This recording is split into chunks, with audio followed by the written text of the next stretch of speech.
রুমে প্রবেশ করার পর দুইজন সুন্দরী তরুণী আমাদের রুমে প্রবেশ করল। প্রবেশ করার কারণ জিজ্ঞাসা করলে তারা ফ্যালফ্যাল করে তাকিয়ে রইল, যেন প্রস্তর খণ্ড আলেখ্য। কয়েকবার জিজ্ঞাসা করলে একজন মুচকি হেসে বলল, আমরা আপনাদের আর আপনারা আমাদের। তার অর্থ বুঝিয়ে বলবেন কি? আমরা 252 নম্বর কক্ষের সেবিকা। এই কক্ষে যে যতদিন থাকবে আমরা তার ততদিন সেবা করব। আপনারা বহুদূর থেকে সফর করে এসেছেন, শরীর ক্লান্ত, স্ত্রীদের নিয়ে আসতে পারেননি, তাই আমরা আপনাদের খেদমতে উৎসর্গকৃত। আপনাদের মনের কামনা বাসনা সবই আমরা পুরা করব। নাউজুবিল্লাহি মিন যালিক। তোমরা এই রুম থেকে বেরিয়ে যাও, এক মুহূর্ত যেন বিলম্ব না হয়। আমরা যাব কোথায়? এই রুম যে আমাদের। এই রুম তোমাদের মানে? রুম আমরা ভাড়া নিয়েছি। আপনারা ভাড়া নিয়েছেন ঠিক, আমরা এখানে নিত্যদিনের বাসিন্দা। আমাদের মালিকের নির্দেশ কোনো প্রকারে যেন কেউ কষ্ট না পায়, তাই আমরা আচার আচরণ দিয়ে, এমনকি সুন্দর দেহটি উজাড় করে দিয়ে প্রবাসীদের খেদমত করি, আনন্দে মন ভরে দিই। আমরা রাত যাপন এখানেই করব। আমাদের তো এটা ছাড়া আর থাকার কোনো রুম নেই। মেয়েদের কথা শুনে আমরা বললাম, ঠিক আছে, আপনারা পাশের খাটে শুয়ে পড়ুন, আর আমরা এই খাটে শুয়ে পড়ি। আপনাদের প্রতি আমাদের কোনো অভিযোগ নেই। আমরা আপনাদের প্রতি এমনিতেই খুশি। আপনাদের কোনো খেদমত আমরা নিব না, খেদমতের প্রয়োজন নেই। এ বলে তাদেরকে অপর খাটে শুয়ে দিয়ে আমরা নামাজে দাঁড়িয়ে গেলাম। সারা রাত নামাজে কাটিয়ে দিয়ে সকালবেলা হোটেল ত্যাগ করে বেরিয়ে এলাম। এই যে কত বড় নোংরামি ও অসভ্যপনা, তা কেউ না দেখলে ধারণাও করতে পারবে না। যাক, বেরিয়ে এসে হাফ ছেড়ে বাঁচলাম ও আল্লাহর শুকরিয়া আদায় করলাম। কাকডাকা ভোরে পথ চলছি, পথঘাট ফাঁকা, যানবাহন এখনও নেমে আসেনি। মাঝে মধ্যে দু একটি মালবাহী ট্রাক মাটি কাঁপিয়ে এদিক ওদিক যাচ্ছে। আমার রাহবর ইজদান, আমি তাকে অনুসরণ করে পথ চলছি। সে শহরের থমথমে ভাব দেখে বলল, ভাইজান চলুন, আমরা বেশিক্ষণ শহরে না বেরিয়ে সোজা গেবাগামী বাসে চলে যাই। শহরের হাবভাব ভালো মনে হচ্ছে না, গ্রেফতার হওয়ার সম্ভাবনা বেশি। আমি ইজদানের কথা শুনে বললাম, ভাই আমার, এই এলাকা চেনা নেই, জানা নেই, এই এলাকার ভাষাও আমার জানা নেই। আমি কিন্তু বোবার ভান ধরে থাকব, যা বলার তুমিই বলবে, আর তুমি যা ভালো মনে করো তাই করো। শহর থেকে যত তাড়াতাড়ি পারো নেমে যাও। সে বলল, সামনে 2 কিলোমিটার হাঁটলেই আমরা বাসের সন্ধান পাব। বাসে উঠতে পারলে আর চিন্তা নেই, আমরা 48 ঘন্টায় খিবায় পুষতে পারবো। এ বলেই সে দ্রুত গতিতে পথ চলতে লাগলো।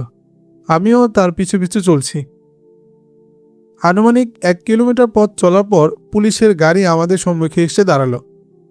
আমরা স্বাভাবিক গতিতে তাদের পাশ কেটে যাচ্ছিলাম, এমন সময় একজন পুলিশ আমার হাত ধরে ফেলে।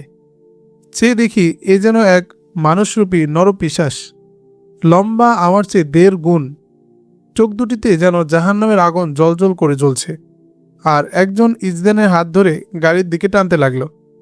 আমরা অসহায়ের মতো গাড়িতে গিয়ে উঠলাম। তারপর হাতকড়া লাগিয়ে 2টো মোটা রশি লাগিয়ে থানায় চালান করে দেয়। এর মধ্যে একটি কথাও জিজ্ঞেস করেনি। ইজদান কিছু বলতে চাইলে বন্দুকের মাথা ঠেকিয়ে গুতা মেরে বলে, যা বলার থানায় গিয়ে বলবি। কিছুক্ষণের মধ্যেই থানা গার্ডে ঢুকিয়ে দিল।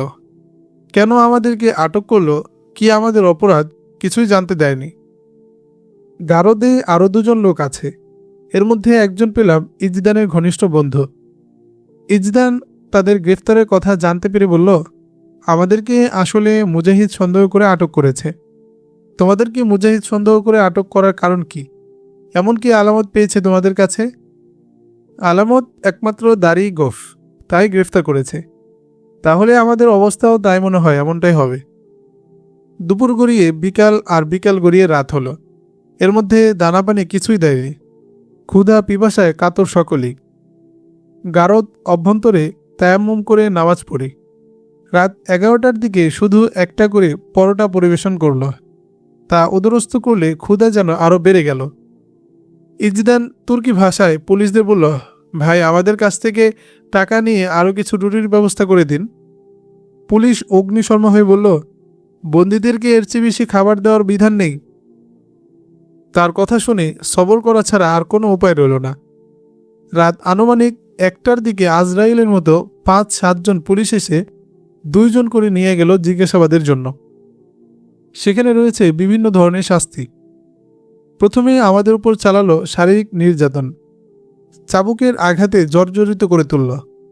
তারপর চলল জিজ্ঞাসাবাদ, আমাদের নাম কি, বাড়ি কোথায়, কি করি, কোথায় থাকি, কারানুভ ডক্সকে আমাদের আগমনের কারণ কি, আমরা কট্টরপন্থী মুসলমান কিনা, কামাল পাশাকে কেমন জানি, ধর্মনিরপেক্ষ পছন্দ করি কিনা, পর্দা সম্বন্ধে কি অভিমত, নারীদের স্বাধীনতা ভালো লাগে কিনা, এই ধরনের শত শত প্রশ্ন করতে লাগলো। আমি বোবা সেজে শুধু আও আও করছিলাম, আর ইজদার তুর্কি ভাষায় উত্তর দিতে লাগলো। সে খুব বুদ্ধিমত্তার সঙ্গে উত্তর দিল। অফিসার ইজদানের কথা শুনে বলল, যার কাছে যে জিনিস আছে সেই জিনিস দেয় উদারতা, এটাই ধর্ম। তোমাদের কাছে যা ছিল তা সেবিকাদের দাওনি, এটাই অপরাধ। অতীতে দেখেছি যারা এ ধরনের কট্টর তারাই আইন ভঙ্গ করেছে, সমাজে বিশৃঙ্খলা সৃষ্টি করেছে, এরাই জিহাদের নামে অশান্তি সৃষ্টি করেছে। তোমাদের কোনো কৈফিয়ত শোনা হবে না, তোমরা 3 মাসের কারাদণ্ড ভোগ করার পর এমনিতেই খালাস পেয়ে যাবে। তোমরা মুক্তি পেয়ে দেশবাসীকে জানিয়ে দেবে কারাগারের হাল অবস্থা, তাহলে জনগণ কামাল পাশার বিরোধিতা করবে না। আমরা তার অযৌক্তিক কথা শুনেও প্রতিবাদ করার সাহস পেলাম না। অপর দুজনের সাথেও হায়নারা এ ধরনের ব্যবহার করেছিল। রাত পোহালে আলো বাতাস মুক্ত অন্ধকার গাড়িতে তুলে খিবা কারাগারে প্রেরণ করে। গাড়ি পাগলের মতো বিরামহীনভাবে চলছে তো চলছেই। কোন দিকে যাচ্ছে, পূর্ব দিকে না পশ্চিম দিকে, তা বোঝার সাধ্য নেই। গাড়িটা এত অন্ধকার ছিল যে কারো চেহারা দেখা যাচ্ছিল না। দিন না রাত তা বোঝার সাধ্য ছিল না। ক্ষুধার অনল ওদরে জ্বলছে, পিপাসায় প্রাণবায়ু বের হয়ে যাওয়ার উপক্রম। হায়নারা আমাদের খানাপিনার ব্যবস্থা করেনি। একটানা 4-5 ঘন্টা গাড়ি চলার পর একটু বিরতি দেয়। তখন মনে করতাম এখন হয়তো কিছু খাবার দিবে, কিন্তু দেয়নি। গাড়ি আবার চলতে থাকে। আনুমানিক 3 দিন পর আমাদেরকে কারাগারে ঢুকিয়ে দিয়ে গাড়ি ফিরে যায়। কারাগারের মর্মান্তিক কাহিনী শোনানোর আগে কামাল পাশার সামান্য আলোচনা না করলেই নয়। যদিও ইতিপূর্বে সামান্য আলোচনা করেছিলাম, তারপরও মন চাচ্ছে আরও একটু আলোচনা করতে। কামাল পাশার পুরো নাম মুস্তফা কামাল পাশা। কোনো কোনো ঐতিহাসিক তুর্কি বীর কামাল পাশাও বলেছেন। 1917 খ্রিস্টাব্দে রাশিয়ার কমিউনিস্টগণ জার নিকোলাইয়ের বিরুদ্ধে আন্দোলন করে। এই আন্দোলনে জার নিকোলাই পরাজিত হয়। সে সময় কমিউনিজম উৎখাত করে ইসলামিজম প্রতিষ্ঠার জন্য যারা জিহাদের জন্য ডাক দিয়েছেন তাদের মধ্যে কামাল পাশার নাম উল্লেখযোগ্য। মুস্তফা কামাল পাশা ছিলেন আনোয়ার পাশার সেনাপতি।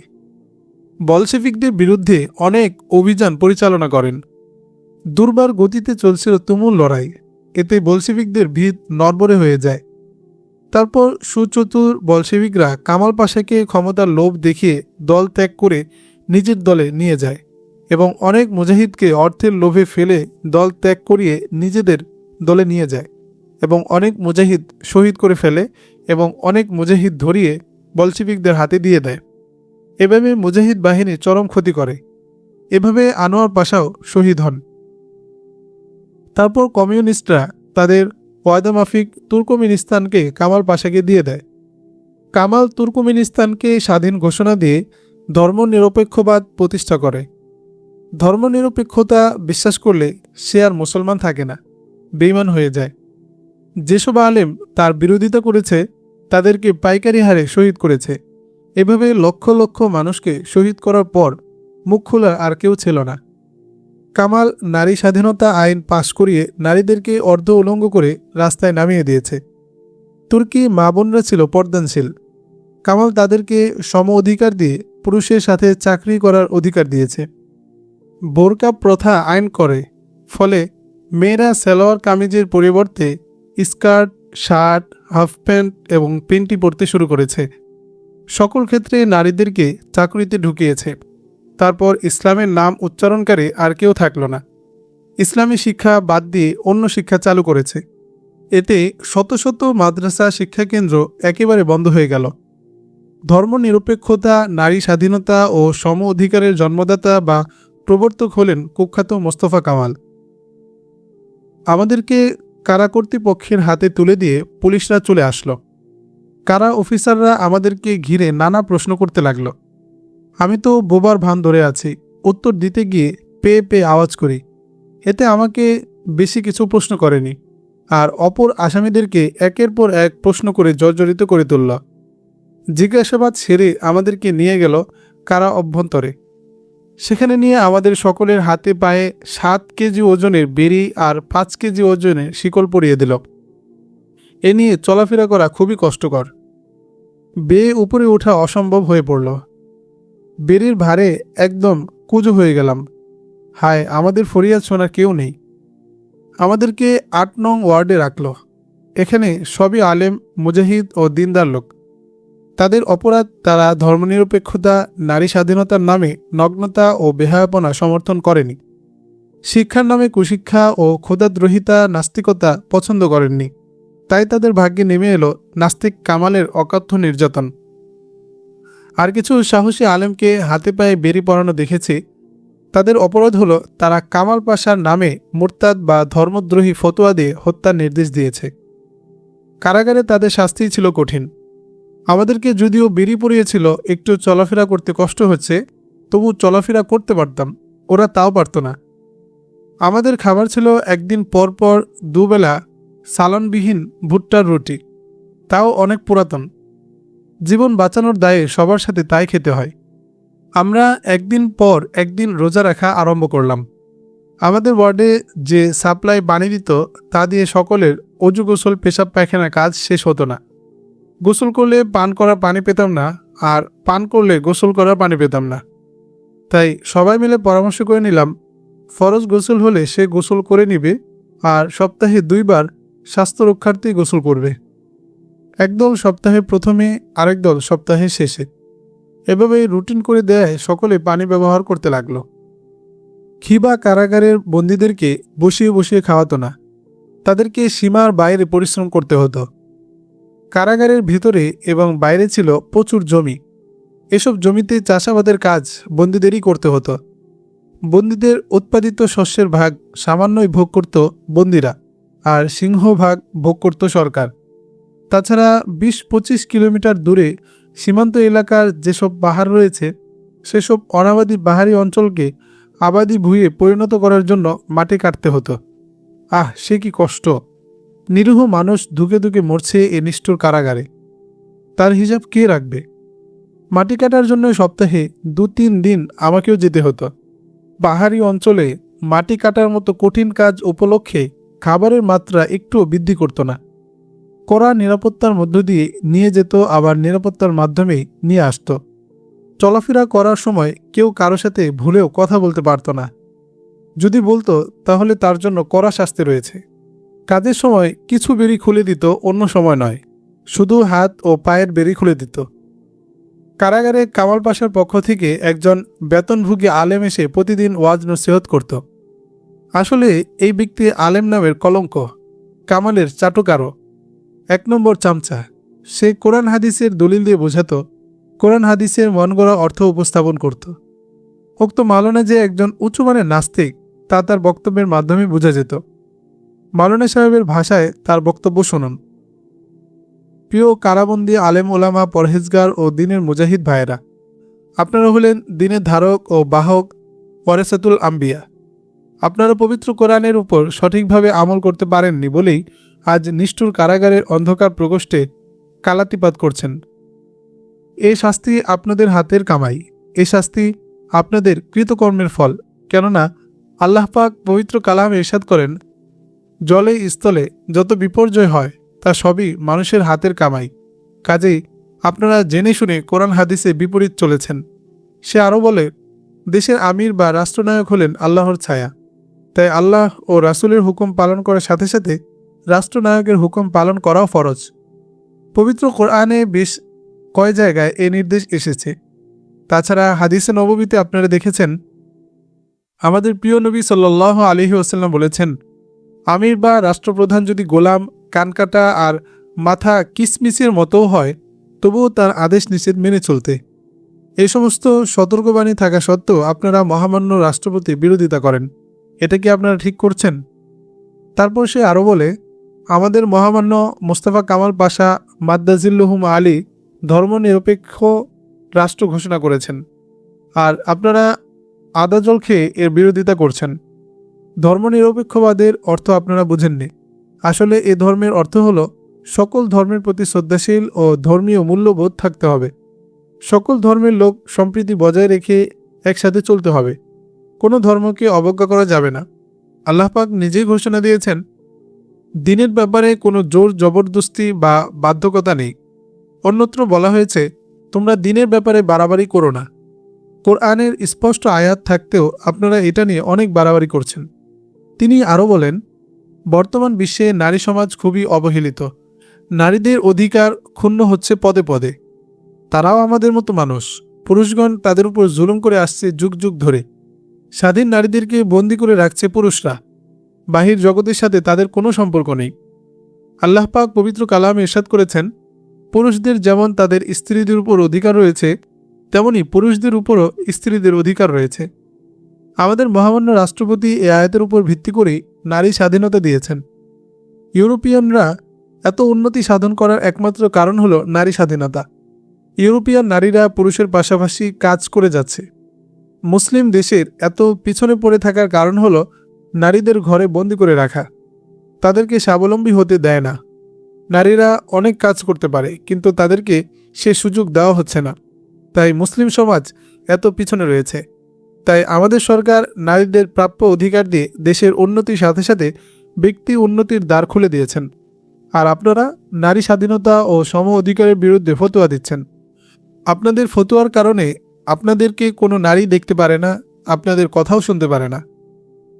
উক্ত মাওলানার জবান থেকে কোরআনের এই অপব্যাখ্যা শুনে শরীর শিউরে উঠল, কিন্তু বলার কিছুই ছিল না। কারণ একদিকে আমি বোবার ভান ধরে আছি, অপরদিকে হাত পায়ে বেরি লাগানো। কিছু বলতে গেলে কোন মুসিবতে পড়তে হয় তা কে জানে। এজন্যই আমি নীরব ভূমিকা পালন করছিলাম, কিন্তু আমার সহকর্মী ভাই ইজদান তা সহ্য করতে পারল না। তিনি অগ্নিশর্মা হয়ে বললেন, জনাব মাওলানা সাহেব, আপনি যে মিস্টার কামালের কেনা গোলাম ও চামচা তা প্রথমেই চিনতে ভুল করিনি। অর্থের লোভে ইমান বিক্রি করা যায় না। আপনি অর্থের পিছনে পড়ে ইমান বিক্রি করেছেন। কোরআন হাদিসের মন গড়া অপব্যাখ্যা করে বিভ্রান্তি সৃষ্টি করেছেন। আপনার এই ওয়াজ নসিহত যদি মূর্খ মানুষ শোনে, তাহলে তারা বুঝবে বেচারা কোরআনের রেফারেন্স দিয়েই তো বোঝাচ্ছেন। আসলে কথাগুলো সত্য। একমাত্র আলেমরাই বুঝতে পারবে আপনি কত বড় মিথ্যুক ও অপব্যাখ্যাকারী ফিতনাবাজ আলেম। আপনি বলেছেন, আমরা রাষ্ট্রপ্রধানের বিরোধিতা করে কোরআন ও হাদিসের অবমাননা করেছি। আসলে আমরা কোরআন হাদিসের উপর আমল করেছি। আপনাদের আমির বা রাষ্ট্রপ্রধান হলো জালেম। তিনি কোরআনের বিরুদ্ধে আইন প্রণয়ন করেছেন। দিনদার পরহেজগার আলেম ওলামাকে হত্যা করেছে। অতএব কামাল একজন জালেম শাসনকর্তা। রাসূল সাল্লাল্লাহু আলাইহি ওয়াসাল্লাম বলেছেন, জালেম বাদশার বিরুদ্ধে কথা বলা বড় জিহাদ। জালেমের জন্য দোয়া করতে কোরআন নিষেধ করেছে জালেমের সমর্থন করা। তাই আমরা মিস্টার কামালের বিরোধিতা করছি। তাছাড়া আপনি আরও বলেছেন যে আমরা ধর্ম নিয়ে বাড়াবাড়ি করছি। এটাও স্পষ্ট মিথ্যা অভিযোগ, কারণ মিস্টার কামাল নতুন ধর্মের প্রণয়ন করেছেন। ধর্মনিরপেক্ষতা বলতে কিছু নেই। কামাল ধর্মনিরপেক্ষতার অর্থ বলেছেন সকল ধর্মের প্রতি শ্রদ্ধাশীল থাকতে হবে। কোনো ধর্মকে অবজ্ঞা করা যাবে না, খারাপ মনে করা যাবে না। এটা যদি কেউ বিশ্বাস করে তাহলে ঈমান থাকবে না। কারণ আল্লাহ পাক বলেছেন, একমাত্র ইসলামই হলো আল্লাহর পাকের মনোনীত ধর্ম। অন্য যত ধর্ম আছে তা সবই কাল্পনিক, তা মানা যাবে না, সমর্থন করা যাবে না, বিশ্বাস করা যাবে না। কোনো মুসলমান সব ধর্মকে সমর্থন করতে পারে না। ধর্মনিরপেক্ষতার অর্থ হলো ধর্মহীনতা। সব ধর্মকে শ্রদ্ধা করতে হলে হিন্দুদের মতো ৩৩ কোটি দেবতাকে মানতে হবে, মূর্তি পূজা, লিঙ্গ পূজা করতে হবে। খ্রিস্টানদের মতো ৩ জন খোদাকে মানতে হবে। আর এসব করতে হলে সে কি মুসলমান থাকে? তাছাড়া যে যেই ধর্মকে ভালো জানে সে সেই ধর্মের অনুশাসন মেনে চলে। এতেও বোঝা যায় সে অন্য ধর্মের চেয়ে নিজ ধর্মকে বেশি প্রাধান্য দেয়, বিশ্বাস করে। কাজেই ধর্মনিরপেক্ষতা একমাত্র পাগলের কাছেই পাওয়া যায়। তাছাড়া আপনি আরও বলেছেন, মিস্টার কামাল পাশা কোরআনের নির্দেশ মতে নারীদের স্বাধীনতা দিয়েছে। নারী স্বাধীনতার অর্থ এই নয় যে নারীরা পর্দা লঙ্ঘন করে স্কার্ট, প্যান্টি, হাফ প্যান্ট আর হাফ শার্ট পরে পথে ঘাটে, হাটে বাজারে বিচরণ করবে। নারী স্বাধীনতার অর্থ এই নয় যে তারা আন্ডার প্যান্ট পরে হাজার হাজার দর্শকের সামনে ফুটবল খেলবে। স্বাধীনতার অর্থ এই নয় যে পুরুষের সাথে কাবাডি খেলায় প্রতিযোগিতা করবে, চুল কেটে রাস্তায় ঘোরাফেরা করবে। নারী স্বাধীনতা আইন পাশ করার পর সামান্য মনোমালিন্য হওয়ার কারণে মাসুম বাচ্চা রেখে স্বামীকে ত্যাগ করে অন্যের নিকট চলে গেছে। হাজার হাজার পরিবারে অশান্তির আগুন দাউ দাউ করে জ্বলছে। জিনা ব্যভিচারের পথ সুগম হয়েছে। তাই আমরা নাস্তিক কামালের বিরোধিতা করছি। এতটুকু বলতে না বলতেই মাওলানা সাহেব উঠে চলে গেলেন। মাওলানা সাহেব গিয়ে ইসদানের বিরুদ্ধে রিপোর্ট দিলেন। পরদিন জেল কর্মকর্তা ইসদানকে অফিসে ডেকে নিয়ে বললেন, আপনি আইন লঙ্ঘন করেছেন, সরকারের বিরুদ্ধে কটূক্তি করেছেন। আপনাকে 3 মাসের সাজার পরিবর্তে যাবজ্জীবন সাজায় দণ্ডিত করা হলো। তারপর ডাবল বেরির নির্দেশ দেওয়া হলো। ইজদানকে ডাবল বেরি পরিয়ে দিল এবং অন্য কোনো বন্দীর সাথে সম্পূর্ণ কথা বলা নিষেধ করে দিল। অনেক দুঃখ কষ্টের মধ্য দিয়ে একটি মাস নিষ্ঠুর কারাগারে অতিবাহিত হলো। এর মধ্যে কোনোদিন জবান খুলিনি। ভাবলাম, এখন যদি জবান খুলি তাহলে আমার বোবার ভান ধরার রহস্য ফাঁস হয়ে যাবে। অনেকদিন ইমান বিধ্বংসী কথাবার্তা শুনে মুখ খুলতে চেয়েছি। পরক্ষণই ভাবলাম কথা প্রকাশ হয়ে যাবে, তখন হিতে বিপরীত হয়ে যাবে। কারাগারের ভিতর রয়েছে অনেক গুপ্তচর, এরা তো ক্ষমা করবে না। বাকি 2টি মাস যদি আল্লাহ আল্লাহ করে কাটাতে পারি আর ছাড়া পেয়ে যায়, তাহলে দিনের কিছু কিছু খেদমত করা যাবে। তাই মুখ বুজে সব নীরবে সহ্য করে যেতে লাগলাম। কারাগারে অনেক আলেম ওলামা ও মুজাহিদদের সাথে প্রতিদিনই দেখা সাক্ষাৎ হয়, কিন্তু আমরা যাদের মুক্তির জন্য এত দূর সফর করেছি, এত জুলুম অত্যাচার বরদাস্ত করেছি, তাদের তো কোনো সন্ধান পেলাম না। মাওলানা সাহেবের সাথে বাকবিতণ্ডার কারণে ইজদানকে ভিন্ন ওয়ার্ডে নিয়ে গেছে। এর আগে তার সাথে গোপনে পরামর্শ করতে পারতাম, এখন সে পথও রইল না। একদিকে আমি কথা বলি না আর সন্ধান নিতে পারি না, তা দিনরাত চিন্তা করি ও আল্লাহর দরবারে দোয়া করতে থাকি। ৪৫ দিন পর বিভিন্ন ওয়ার্ড থেকে বেছে ১০০ আসামিকে নিয়ে যায় খিবা থেকে প্রায় ২০০ কিলোমিটার দূরে ক্যাম্পিয়ান সাগরের অববাহিকায়। সেখানে একটি মিনি সেনানিবাস স্থাপন করবে, তাই শ্রমিক হিসেবে আমাদেরকে নিয়ে যায়। ক্যাম্পিয়ান সাগর তীর ঘেঁষে দাঁড়িয়ে আছে রাওয়াল পর্বতমালা। রাওয়াল এর পশ্চিমে ক্যাম্পিয়ান সাগর, উত্তর পশ্চিমে আকতাই ভস্ক আর উত্তর পূর্বে চিম্বে অবস্থিত। মিস্টার কামাল সামরিক শক্তি বৃদ্ধি করে দেশের নিরাপত্তা আরও জোরদার করার জন্য মারবিয়া উপত্যকায় একটি মিনি সেনানিবাস তৈরি করার পরিকল্পনা হাতে নেয়। রাওয়াল পর্বত বেষ্টিত মারবিয়া উপত্যকা। মারবিয়া বিশাল এক সমতল ভূমি, চারদিকে পাহাড় আর পাহাড়। মারবিয়া উপত্যকায় পৌঁছতে 5 কিলোমিটার দৈর্ঘ্য রাস্তার প্রয়োজন। পাহাড় না কেটে রাস্তা তৈরি করা আদৌ সম্ভব নয়। এই রাস্তা নির্মাণের কাজে আমাকে নিয়ে গেছে সেখানে। আমরা 24 ঘন্টার মধ্যে 2 ঘন্টায় কাজ করি। পাথরের মাটি কি শক্ত, কোদাল, শাবল ও কুঠার ফিরে আসে। মাঝে মধ্যে বড় বড় পাথরের সাথে সাক্ষাৎ হয়। এসব পাথর না সরিয়ে কাজ করা সম্ভব নয়, তাই বড় বড় হামার পিটিয়ে তা ভাঙতে হয়। আঘাতে অগ্নিস্ফুলিঙ্গ প্রকাশ পায়। আহ, কি কষ্ট! আমাদের থাকার কোনো ব্যবস্থা করেনি। সারা রাত খোলা আকাশের নিচে থাকতে হয়। রাত্রে সবাইকে লম্বা শিকলে বেঁধে রাখে। আমরা পুলিশের থাকার জন্য বাঁশ ও টিন দিয়ে ঘর তৈরি করে দিয়েছি। তাছাড়া 10টি তাঁবু রচনা করেছি, কিন্তু আমাদের থাকার কোনো ব্যবস্থা করেনি। এখানে আমাদের পেট ভরে 3 বেলা আহার দিত। রান্নাবান্নার কাজ আমাদেরকেই করতে হতো। পুলিশদের সংখ্যা ছিল 200। তাদের রান্নাবান্নার কাজও আমাদেরই করতে হতো। তাদের জন্য তৈরি হতো উন্নত আটা রুটি। প্রতিদিন চাউল ও সবজি পাকানো হতো, আর একদিন পরপর পাক করা হতো খাসির গোস্ত। আর আমাদের তাকদিরে ভুট্টার মোটা আটার রুটি আর সাথে চাউল বা সবজি কিছুই দিত না। তাদের অনেক সুস্বাদু খাবার বাইরে ফেলে দিত, কিন্তু আমাদেরকে দিত না। দিনে 10 ঘন্টা কাজ করেও তাদের মন জয় করতে পারেনি। সবসময় আমাদেরকে গালি দিত। ইস, সে কি খারাপ গালি! হাড় ভাঙা পরিশ্রম করার কারণে পোশাক পরিচ্ছদ সর্বদা থাকত, ঘর্মসিক্ত। তবু গোসল করার সুযোগ দিত না পোশাক পাল্টানোর সময়টুকু। পচা গন্ধে প্রাণবায়ু বের হয়ে যাওয়ার উপক্রম হতো। 4-5 দিন পর পর গরু মহিষের মতো হাঁকিয়ে নিয়ে যেত সমুদ্রের তীরে। গোসল করার সময় 2-1 মিনিট। 1-2 ডুব দিয়ে তাড়াতাড়ি গোসলের কাজ সেরে নিতাম। আমি 2-1.5 মাসে তুর্কি ভাষা আয়ত্ত করে নিয়েছিলাম। বলতে কষ্ট হলেও অন্যদের ভাষা বুঝতে কষ্ট হতো না। মনে মনে একা একা অনেক আলাপ করতাম, কিন্তু অন্যের কাছে বলতাম না, কারণ আমি তো বোবার ভান ধরেছিলাম। তাই অন্যের সাথে আলাপ করলে গোপনীয়তা ফাঁস হয়ে যাবে, এজন্যই নিজে নিজে অনুশীলন করতাম। একদিন হাড় ভাঙা পরিশ্রমে সকলেই খুব ক্লান্ত হয়ে পড়ি। সোজা হয়ে দাঁড়ানো যেত না, সকলেরই একই অবস্থা। সুবেদার আমাদের এই অবস্থা দেখে পাষাণ হৃদয়ে সামান্য দয়ার উদ্রেক হলো। তিনি সবাইকে লক্ষ্য করে বললেন, এই বন্দিরা, তোরা আজ অনেক পরিশ্রম করেছিস, এখন খানা খেয়ে গোসল করে বিশ্রাম নে, আজ আর কাজ করা লাগবে না। তারপর অন্য দিনের মতোই নিয়ে গেল সাগরে। বলল, যা, 20 মিনিট সময় দিলাম আজকে, ভালোভাবে গোসল করে নে। আমরা মনের আনন্দে গোসল করলাম। গোসল করে এসে বিশ্রাম নিতে লাগলাম। পুলিশরা দূরে বসে টহল দিচ্ছে। এর মধ্যে 3-4 জন বন্দী চুপি চুপি আলাপ করছে।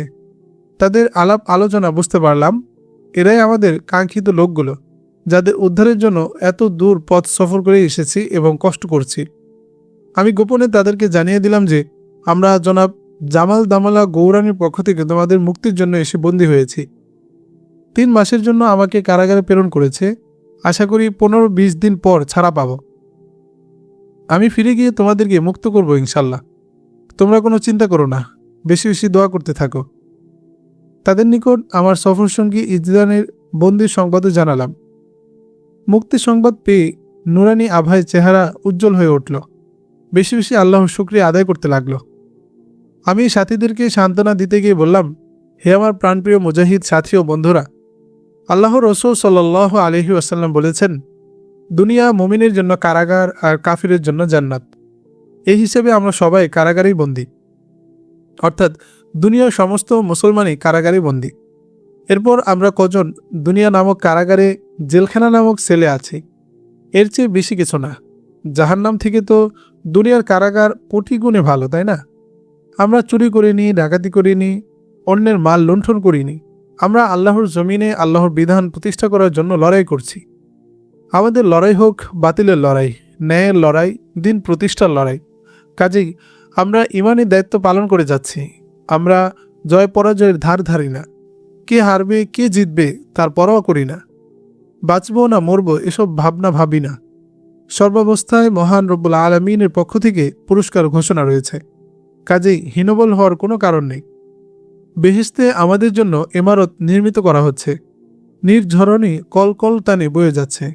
নহর অববাহিকায় অপরূপ সুন্দরী হুরেরা অপেক্ষা করছে। গেলমানরা হাতছানি দিয়ে ডাকছে। অতএব তোমরা ভয় পেও না, মন ভেঙো না, কিছুদিন সবর করো। এই তো তোমাদের মুক্তির পয়গাম নিয়ে আবার আসছি। আমার কথা শুনে সকলে খুব খুশি হলো বটে, কিন্তু যদি মুক্তি না পাই সে চিন্তা অনেকের দিলের মধ্যে। একজন বলেই ফেলল, 15-20 দিনের মধ্যেই আপনার ছাড়া পাওয়ার কথা, কিন্তু ছাড়বে কি না তা মোটেই বলা যায় না। এর আগেও সন্দেহভাজন কয়েকজন বন্দীকে ছেড়ে দেওয়ার কথা ছিল, কিন্তু ছাড়েনি। ওর কথা শুনে আমিও চিন্তায় পড়ে গেলাম। আল্লাহর সাহায্য ছাড়া কোনো উপায় নেই। ওদেরকে বললাম, খুব বেশি বেশি দোয়া করতে থাকো ভাই। আমরা সারা বিকাল বিশ্রামেই কাটালাম। সন্ধ্যা নেমে এলো। রাতে আহার করতে দেয়নি। আমরা হায়নাদের খাবার তৈরি করে দিয়েছি, কিন্তু বিকালে কাজ করিনি বলে খাবার দেয়নি। সারা রাত সকলেই ক্ষুধায় ছটফট করতে লাগলাম। ভোরে সকলেই চলে গেল পাহাড় কাটার কাজে। আমি মাজুর হিসেবে যদিও মাটি কাটতে দেয়নি, বাসায় বসেও খাওয়ায়নি। রান্নার কাজে সাহায্য করতে হতো। এভাবে কেটে গেল 20 দিন। তারপর আরও 60 জন বন্দীকে আনা হলো কাজের জন্য। অতপর একদিন সুবেদার সন্ধ্যাবেলা এসে 15 জন বন্দীর নাম ডেকে এক সারিতে দাঁড় করিয়ে বলল, বন্দীগণ, আমি যাদের নাম ঘোষণা করেছি তারা খালাস। এক্ষুনি তোমরা এখান থেকে বেরিয়ে যাও। তোমরা নিজ নিজ বাড়িতে গিয়ে কামাল পাশার গুণ গাইবে, আর যেন কেউ আইনের অমর্যাদা না করে। যদি আইনের অমর্যাদা করে তাহলে এ ধরনের শাস্তি ভোগ করতে হবে। এই সংবাদ তোমাদের এলাকায় ছড়িয়ে দেবে। মুক্তিপ্রাপ্ত বন্দীর নামের তালিকার মধ্যে আমার নামটাও ছিল। সুবেদারের কথা শেষ হওয়ার পর আমাদেরকে বের করে দিল। আমরা কয়েকজন মিলে করজোড় করে নিবেদন করলাম, হুজুর, আমাদেরকে একটি রাতের জন্য অবকাশ দিন। আমরা অন্ধকার রাতে কোথায় যাব? পথ নেই, ঘাট নেই, নেই আশপাশে কোনো লোকালয়, নেই কোনো যানবাহন, পার্বত্য অরণ্যে রয়েছে হিংস্র প্রাণী। আত্মরক্ষার মতো কোনো অবলম্বনও আমাদের নেই। অতএব আজ রাতটুকু আমাদেরকে এখানে থাকার অনুমতি দিন। আমাদের কথা শুনে সুবেদার বন্য বরাহের মতো দন্ত প্রকাশ করে কস্তাকৃতি চক্ষুদয় কপালে তুলে বলল, গোলামের দল, মুক্তি পাওয়ার পরও দেখি এখানেই থাকতে চাচ্ছিস। এখানে যদি তোদের এতই ভালো লাগে তাহলে আরও কয়েক বছর থাক, কোনো আপত্তি নেই, নেই কোনো অভিযোগ। তোরা বলছিস যানবাহন নেই, এটা কি মামুর বাড়ি মনে করছিস? বদমাইশ, যা এক্ষুনি যা, বিলম্ব হলে আর যেতে দেওয়া হবে না। এ বলে চর্ম নির্মিত চাবুক হাতে নিয়ে কয়েক কদম এগিয়ে দুজন সাথীকে ধপাস ধপাস করে মেরে বসল। আমরা নিরুপায় হয়ে হাবার মতো ফেলফেল করে তাকিয়ে রইলাম। সুবেদারের আচরণে বুঝতে পারলাম যে ওরা আমাদেরকে অন্ধকার রজনীতে বাঘ ভল্লুকের মুখে ঠেলে দিতে চায়। আমরা যেন জ্যান্ত আপন নিবাসে ফিরে যেতে না পারি। তাদের কুমতলবের প্রতিবাদ করার সাহস পেলাম না। অগত্যা সাথীদেরকে ইশারায় বললাম, এখানে আর কালক্ষেপণ না করে চলো, এদের চোখের আড়ালে চলে যাই। এখানে থাকলে অনর্থের সৃষ্টি হবে। তারপর সকল সাথীকে আল বিদা জানিয়ে তাদের সম্মুখ থেকে চলে এলাম। গভীর রজনী, চারদিক নীরব নিথর। মনে হয় কে যেন মসিভাণ্ড ঢেলে দিয়েছে রাতের গায়ে। 2-3 হাত দূরে বিশালাকৃতির কোনো প্রস্তর বিটবি দৃষ্টিগোচর হয় না। আমরা বিপদসংকুল বন্ধুর গিরিপথ বেয়ে সম্মুখে অগ্রসর হতে লাগলাম। কিছুদূর পথ অতিক্রম করতেই কর্ণকুহরে ভেসে এলো গগন বিদারী শার্দুল গর্জন। মনে হয় আকাশচুম্বী পর্বতমালা ভেঙে খান খান হয়ে ছিটকে পড়বে ভূমিতলে। আমরা জীবন আশঙ্কায় 15 জন একে অপরজনকে জড়িয়ে ধরে কৃষ্ণশিলায় নির্মিত আলেখ্যের ন্যায় দাঁড়িয়ে থাকি।